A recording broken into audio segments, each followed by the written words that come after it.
En décembre 1991, un homme s'est aventuré dans l'Himalaya pour une randonnée censée durer une semaine.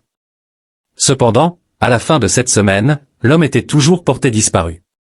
Ce qu'il allait vivre dans les semaines suivantes resterait l'une des épreuves les plus longues et éprouvantes de l'histoire de la région. Voici son histoire terrifiante. Comme toujours, la discrétion des spectateurs est conseillée. En septembre 1990, un étudiant en médecine australien, James Scott, s'est assis pour écrire une lettre. Une fois terminée, il l'a pliée, glissée dans une enveloppe, scellée, puis déposée à la poste. Cette lettre était destinée à un lieu inhabituel, le Népal, un pays d'Asie du Sud qui, à l'époque, était considéré comme un pays du tiers-monde et l'un des moins développés de la planète. Pour James, cependant, les conditions précaires de ce pays en faisaient l'endroit idéal pour remplir son stage électif obligatoire avant d'obtenir son diplôme de médecine et d'aider ceux qui en avaient le plus besoin. Après avoir envoyé la lettre à l'hôpital de Katmandou, James attendait avec impatience une réponse qui ne vint jamais. Déçu, il vit les jours, les semaines, puis les mois passés sans recevoir de nouvelles. Mais James était trop déterminé pour accepter un refus silencieux. Ainsi, 1 an plus tard, billet d'avion pour le Népal en main, il réussit à convaincre son bon ami Tim Hooper de l'accompagner. Son espoir était de persuader un hôpital sur place de l'accepter temporairement afin de valider son stage de médecine. Mais finalement, il n'eut pas besoin de mener ce combat. Juste avant son départ pour le Népal, une réponse finit par arriver, et c'était un oui enthousiaste. L'hôpital l'informa qu'il pouvait commencer son stage à la fin du mois de décembre 1991. Recevoir cette réponse tant attendue fut la cerise sur le gâteau pour ce jeune homme de 22 ans. James avait l'impression que tout lui souriait, il fréquentait une excellente école de médecine, obtenait de brillants résultats, et il avait rencontré une femme avec qui il prévoyait de se marier à son retour en Australie après son stage au Népal. Tout allait dans la bonne direction pour lui, et même s'il devait quitter sa famille et sa fiancée pour un moment, il était enthousiasmé par l'aventure qui l'attendait en Asie du Sud. James n'était pas ce qu'on appellerait un amateur de sensations fortes, mais il aimait rester actif. Il s'entraînait régulièrement, parfois 6 jours par semaine. James faisait de la randonnée ou du bushwalking, comme on l'appelle parfois en Australie, jusqu'à 6 fois par semaine. Il parcourait également certains des terrains naturels les plus difficiles de son pays natal à vélo. Cependant, sa véritable passion, et ce dans quoi il excellait vraiment, était le karaté. James avait obtenu une ceinture noire et avait participé à des compétitions nationales. En 1989, il remporta sa catégorie de poids lors des championnats du Queensland, et plus tard cette année-là, il termina 3e au championnat d'Australie. Tout cela pour dire que James était jeune, en forme, fort et parfaitement capable de s'occuper de lui-même. Bien que son stage ne commence qu'en décembre, James s'envola pour le Népal en septembre avec Tim afin de s'installer tranquillement. Il visita à plusieurs reprises l'hôpital, fit connaissance avec les médecins et les infirmiers avec lesquels il allait travailler, et eux aussi apprirent à le connaître. Lorsqu'ils découvrirent sa passion pour l'activité physique, certains lui recommandèrent de profiter de son temps libre avant le début de son stage pour entreprendre des randonnées dans les montagnes himalayennes avoisinantes. Pour un randonneur passionné comme James, c'était une occasion unique dans une vie. Les montagnes de l'Himalaya ne sont pas des montagnes ordinaires, et Katmandou est un véritable épicentre d'activité, étant l'un des points de départ les plus proches du mont Everest. Pourtant, bien que James adorât la randonnée, il n'était pas vraiment un grimpeur. En réalité, il avait une peur bleue des hauteurs, ce qui rendait l'ascension de sommets comme l'Everest hors de question. Heureusement, l'Himalaya offre une grande variété de terrains bien mieux adaptés à ses capacités. Après s'être installé à Katmandou, James et Tim commencèrent immédiatement à planifier une randonnée sur le sentier de Jomsom, un itinéraire populaire qui prend plus d'une semaine à parcourir et traverse des forêts, des paysages rocheux et les gorges les plus profondes du monde. Étant donné que ce n'était pas une simple promenade d'une journée, James et Tim voulaient être bien préparés. Avec l'hiver himalayen approchant rapidement, ils dressèrent une liste de fournitures essentielles et engagèrent 2 porteurs pour transporter leur équipement ainsi qu'un guide pour les accompagner. Le jour du départ enfin arrivé, James et Tim trouvèrent rapidement cette randonnée agréable. Au fil des jours, ils atteignirent une altitude de 3000 mètres, 9800 pieds, et furent récompensés par certains des paysages les plus spectaculaires de la planète. Malgré les températures fraîches en raison des altitudes élevées, le climat était bien plus clément que ce à quoi ils s'étaient préparés. En chemin, ils croisèrent même des randonneurs vêtus uniquement de vestes de ski et de baskets, ce qui les fit se sentir un peu ridicules d'avoir prévu autant d'équipement.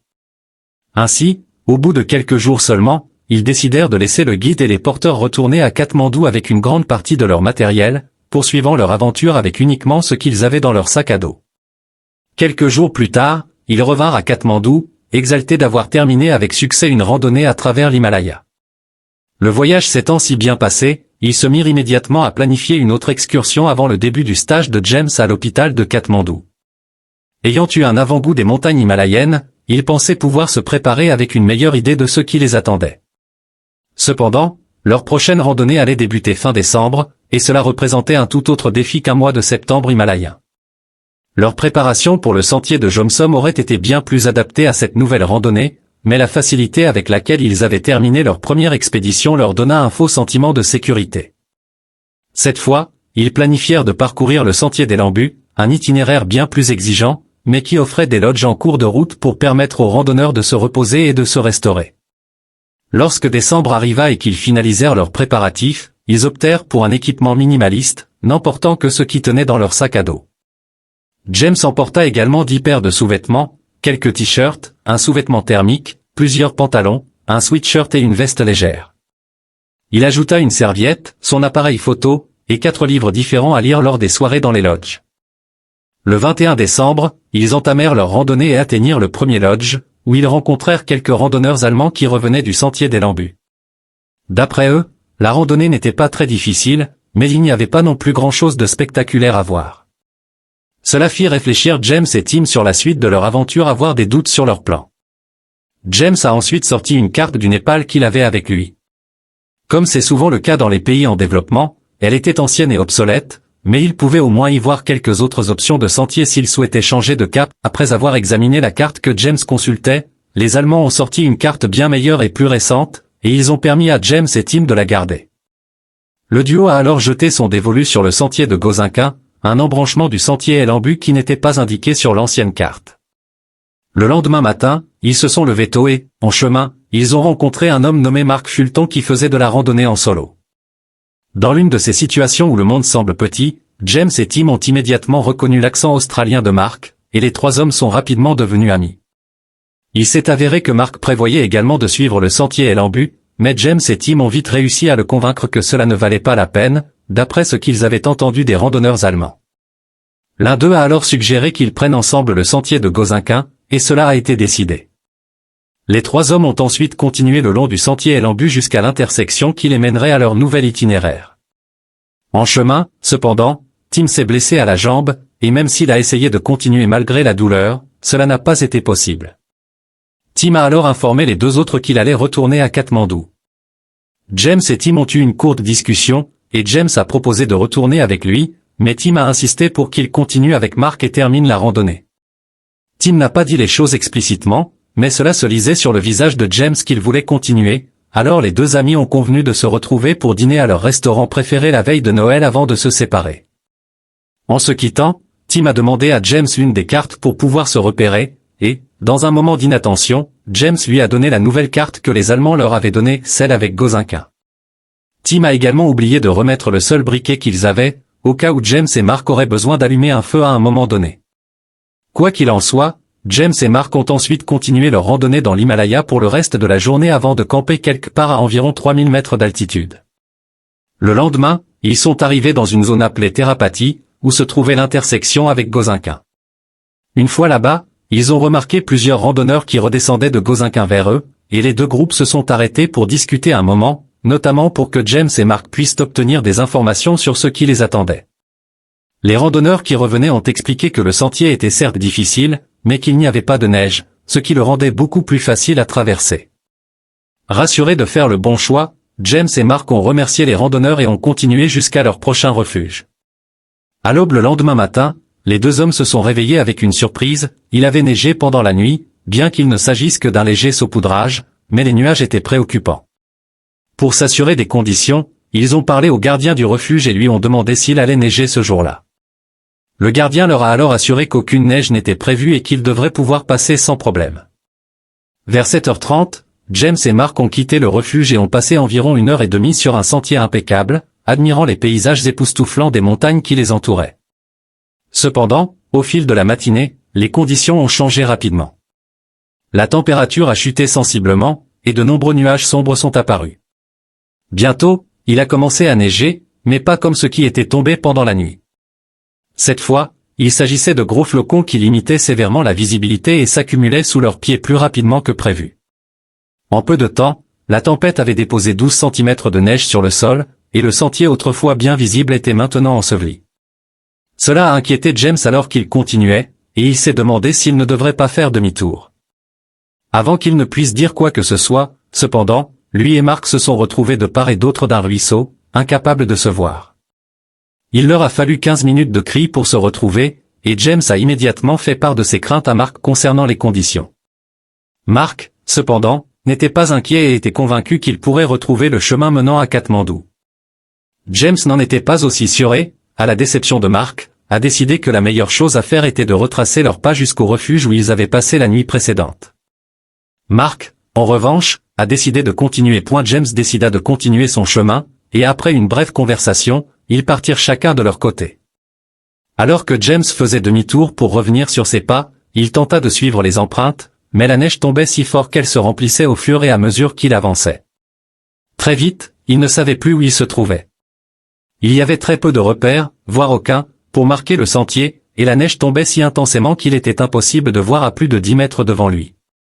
Cela signifiait que James devait se rendre à l'évidence, il était désormais perdu. Il pensa alors que le ruisseau à proximité devait forcément mener à une forme de civilisation et décida de le suivre. En consultant son ancienne carte, il remarqua que le ruisseau allait jusqu'au village de Talus. Après 4 heures de marche supplémentaires, il réalisa que la vallée où il se trouvait s'était considérablement rétrécie et que les hautes parois rocheuses se rapprochaient rapidement. Devant lui, il aperçut que plusieurs ruisseaux se rejoignaient pour former une petite rivière, alors il continua. Après une courte marche, cependant, il découvrit que la rivière s'arrêtait brusquement, les parois rocheuses autour de lui étaient maintenant plus rapprochées que jamais. Il s'agissait d'une cascade. Toujours dans l'espoir de trouver un moyen de descendre, James s'approcha du bord et regarda en bas. Immédiatement, il comprit qu'il était en difficulté. Il estima la hauteur à environ 30 mètres, et il se retrouva soudain face à un dilemme. Descendre était hors de question, et retourner en arrière n'était pas non plus une garantie. Cela laissait une seule option, grimper. James n'était pas un grimpeur, mais il pensa que s'il montait assez haut, il pourrait peut-être passer au-dessus des nuages et attendre que le temps s'améliore. La paroi rocheuse semblait aussi haute que la cascade, et pendant les 2 heures suivantes, il gravit de corniche en corniche, glissant parfois, mais avançant toujours. Par moments, il ne tenait qu'avec le bout de ses doigts. Lorsqu'il atteignit enfin le sommet, il s'effondra d'épuisement. Malgré le danger de cette escalade, James trouva un surplomb rocheux qui lui offrait un abri temporaire. Pendant qu'il reprenait des forces, il se rappela des leçons de médecine sur l'hypothermie et ses dangers. Contre-intuitivement, il se déshabilla, sortit une serviette et s'assura de sécher chaque partie de son corps. Il avait passé des heures trempé et gelé, et il estima qu'il valait mieux être froid et sec que mouillé et glacé. Une fois sec, il passa la nuit sous le surplomb rocheux, son sac de couchage tiré sur sa tête. Au matin, James repartit tôt dans une tentative désespérée de s'échapper de cette situation. Il trouva un autre ruisseau qu'il commença à suivre, mais la neige était si profonde qu'il progressait très lentement. Après 2 heures, il n'avait parcouru qu'un seul kilomètre. Les parois de la vallée qu'il longeait ce jour-là étaient moins hautes que celles de la veille, mais elles étaient extrêmement glissantes à cause de la glace et de la neige. Chaque fois qu'il pensait qu'il serait plus judicieux de grimper, il ne parvenait qu'à monter légèrement avant de retomber au sol. À 16 heures, il n'en pouvait plus. Heureusement, il trouva un autre surplomb rocheux où il put camper. Comme la veille, il enleva ses vêtements pour se sécher au mieux, mais il remarqua que ses pieds étaient complètement engourdis. Il enfila ensuite des vêtements secs et se coucha pour la nuit, grelottant bien plus que la nuit précédente. À un moment donné, il était persuadé qu'il ne survivrait pas à la nuit. Il se leva, sortit un stylo et un carnet de son sac, et écrivit une lettre à sa famille. La culpabilité qu'il ressentait d'être dans cette situation le submergea. Il ne pouvait pas s'excuser suffisamment pour le chagrin qu'il leur causerait. Une fois la lettre terminée, il referma son carnet, le rangea, et s'allongea en attendant la fin. Le 29 décembre, soit 5 jours après que James aurait dû retrouver Tim pour dîner à Katmandou, le téléphone sonna dans la maison de Joanne Robertson, la sœur aînée de James, à Brisbane. Son mari répondit à l'appel et, peu après, vint lui parler. Tim avait envoyé un fax aux parents de James pour les informer qu'il était porté disparu. La nouvelle bouleversa évidemment Joanne, qui paniqua, ne sachant que faire. Son premier réflexe fut de prendre un avion immédiatement pour le Népal, mais à ce moment-là, le département australien des affaires étrangères avait été informé de la disparition de James et recommanda à Joanne de rester sur place. Ils lui conseillèrent plutôt de contacter un expert en alpinisme nommé Carl Harrison, basé à Katmandou, pour organiser une recherche de son frère. Le lendemain, Carl et la première équipe de recherche partirent, tandis que la famille de James attendait avec angoisse. Ils restèrent près du téléphone, espérant des nouvelles points pour indiquer où ils croyaient que James se trouvait. Joanne nota soigneusement l'endroit que le lama avait indiqué, même si elle restait sceptique quant à l'efficacité de cette méthode. Elle partagea ensuite l'information avec l'équipe de recherche, espérant que cela leur fournirait une piste. Pendant ce temps, James continuait à lutter pour survivre. Le froid, la faim et l'isolement commençaient à peser lourdement sur son esprit. Malgré tout, il restait déterminé à tenir le coup. Il se souvenait des leçons de survie qu'il avait apprises et essayait de les appliquer du mieux qu'il pouvait. Il improvisait des façons de se garder au chaud et surveillait constamment son environnement pour éviter tout danger. Le jour suivant, une des équipes de recherche décida de vérifier l'endroit indiqué par le lama. Le terrain était difficile et la neige rendait la progression lente et périlleuse. Cependant, ils continuèrent à avancer, motivés par l'espoir de retrouver James vivant. Après plusieurs heures de marche, ils aperçurent quelque chose qui attira leur attention, une trace laissée par l'homme. Il s'agissait d'une empreinte dans la neige, à moitié effacée par les récentes chutes. Les sauveteurs suivirent la piste et finirent par atteindre le surplomb rocheux où James s'abritait. Lorsqu'ils le trouvèrent, il était extrêmement affaibli mais toujours en vie. L'équipe lui apporta immédiatement de la nourriture, de l'eau et des couvertures pour le réchauffer. James, trop épuisé pour parler, leur adressa un regard reconnaissant, comprenant qu'il était enfin sauvé. Quelques jours plus tard, James fut transporté dans un hôpital de Katmandou où il reçut des soins pour soigner ses engelures et son état de malnutrition. Il passa plusieurs semaines à se rétablir avant de pouvoir rentrer chez lui en Australie. Joanne, remplie de soulagement et de gratitude, remercia toutes les personnes qui avaient contribué au sauvetage de son frère, y compris le lama dont l'intuition avait joué un rôle crucial. Cette expérience marqua profondément James, lui rappelant la fragilité de la vie et l'importance de ne jamais abandonner, même dans les moments les plus sombres. Un triangle formé par les villages de Fedi, Gopt et Talu, où le lama avait indiqué que les chercheurs devraient concentrer leurs efforts. Pourtant, la zone désignée par le lama semblait peu probable pour retrouver James. D'une part, les experts en montagne doutaient même de l'existence d'un chemin menant à cet endroit, mais le lama insistait pour dire que James se trouvait là. Avant de partir, Joanne demanda au lama s'il retrouverait James vivant, ce à quoi il répondit qu'elle reverrait son frère. Pendant ce temps, une approche plus pragmatique continuait en parallèle, notamment en essayant de localiser Mark. Les secouristes n'avaient pas encore pu le retrouver non plus, et certains craignaient qu'il soit également perdu dans les montagnes. Grâce à Tim, ils savaient que Mark avait prévu un vol pour la Thaïlande après Noël et qu'il devait revenir en Australie avant le 21 janvier. Un message lui fut laissé à l'aéroport par l'ambassade australienne, et le 15 janvier, Mark appela Joanne. Mark avait réussi à quitter l'Himalaya en suivant un autre chemin qui l'avait conduit à un village local. Il expliqua alors à Joanne qu'il s'était séparé de James quelque part entre Fedi et Gopt, une révélation frappante. Cela signifiait que James avait rebroussé chemin vers le sud-ouest, une zone où les secouristes ne cherchaient pas. S'il avait continué dans cette direction, cela l'aurait placé exactement au centre du triangle désigné par le lama sur la carte. Après 30 jours passés dans l'Himalaya, James entendit enfin les premiers signes d'une tentative pour le retrouver. Un son de rotor distinct résonnait au loin. D'abord, il pensa que ce n'était que le vent, mais en se rapprochant, il devint évident qu'il s'agissait d'un hélicoptère. Il sortit alors de son sac de couchage, le saisit et se traîna jusqu'à une clairière. Agitant le sac de couchage au-dessus de sa tête, il baissa également son pantalon pour révéler son caleçon long rouge vif, espérant que cela faciliterait sa localisation. Il estima que l'hélicoptère était à environ 10 km de lui, le vit tourner pendant quelques instants, puis le vit finalement repartir au loin. Ce fut l'un des moments les plus décourageants qu'il ait vécu jusqu'à ce point. À ce stade, James ressemblait à l'ombre de lui-même, son corps musclé n'était plus qu'un squelette maigre. Il était extrêmement faible, se sentait malade et souffrait d'ulcères buccaux ainsi que d'une infection grave de la gorge. En résumé, il était totalement misérable et désespéré. Il pensa sérieusement à en finir, mais l'idée que son corps soit un jour retrouvé et que sa famille découvre combien il avait souffert avant sa mort l'empêcha de passer à l'acte. Malgré ses faibles chances de survie ou d'être secouru, James fit de son mieux pour continuer à vivre. Le 42e jour, il entendit à nouveau le bruit d'un hélicoptère qui se rapprochait. Avec ses dernières forces, il sortit de son sac de couchage et recommença à l'agiter en l'air. Pendant 20 minutes, l'hélicoptère tourna autour de lui, tandis qu'il continuait à agiter le sac jusqu'à s'effondrer dans la neige, épuisé. Quelques instants plus tard, l'hélicoptère disparut dans la vallée. Cette fois, James savait qu'il avait été repéré, mais il savait aussi qu'il faudrait jusqu'à 4 jours au secours pour l'atteindre à pied. À ce moment-là, il était certain qu'il serait mort. De retour au quartier général des secours, Johan, comme chaque jour, attendait près de la radio pour obtenir des nouvelles des chercheurs dans les montagnes. Soudain, la radio crépita, et une voix annonça qu'ils avaient retrouvé James vivant. Le message fut répété 2 fois pour s'assurer qu'il serait bien compris, tant cette nouvelle semblait improbable.